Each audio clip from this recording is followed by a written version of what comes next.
But the thing is, it was just a bad scene. Fred Duncan could only stand by and watch Tuesday as a Fort Wayne police SWAT team surrounded his home and filled it with tear gas with 4 of his friends inside. There was a point where it became a training exercise. Because if I'm saying he's not in the house, or who are you looking for, and I don't know, these are the 4 people in the house, but then those 4 people just didn't come out. And so there's this whole thing is fractured. Fractured, Duncan says, because the man police were looking for was not inside his home that morning. And for whatever reason, his friends still refused to come out. The 3rd roommate basically told everybody, just sit tight, they'll go away. Hold on. In a normal investigation, that's probably true, okay?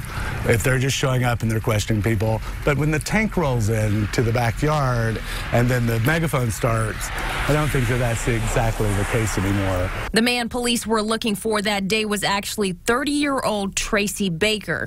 An affidavit says Baker fired a shotgun at several people that morning as they sat on the front porch of a Harrison Street home where a man was shot in the shin. Duncan considers Baker a friend, but he says things took a turn for the worse when one of the witnesses to the shooting told police she saw Baker enter Duncan's home 3 blocks away.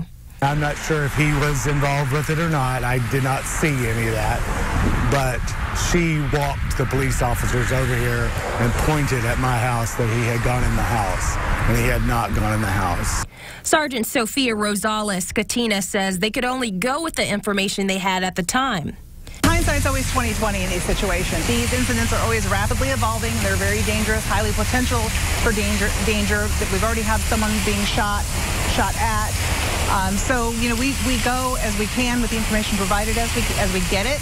She pointed out that they gave the men inside multiple opportunities to exit the home. The men only came out after police shot tear gas through the windows several hours later.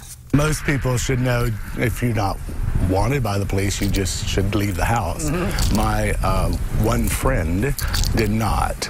Duncan says the police were professional, but he wishes they would have let him persuade his friends to come out. But he says they made him leave. And if I could have come back and yelled at them and told them get the bleep out to and talk to these people, they would have, but they made sure that I couldn't do that. Rosales Scantina says that was never an option for Duncan's own safety. If we let someone to go inside and something bad happens, then we're responsible for that, so we never allow that to happen. The irony of the situation is that police would later catch Baker at Duncan's house 2 days later. And I'm like, you can't be here.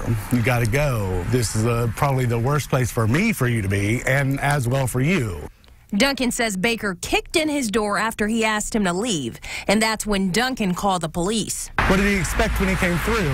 To what, chat and me make him a cup of coffee? No. Baker is now charged with battery with a deadly weapon, criminal recklessness, and residential entry into Duncan's home. Duncan, who's now left with holes in his windows and fewer friends, says police never talked to him about the damage to his home. They did not call me for any of the war zone that had happened. Dramatic, I know, sorry. Had to get that out. In Fort Wayne, I'm Brianna Dahlquist, Fox 55 News.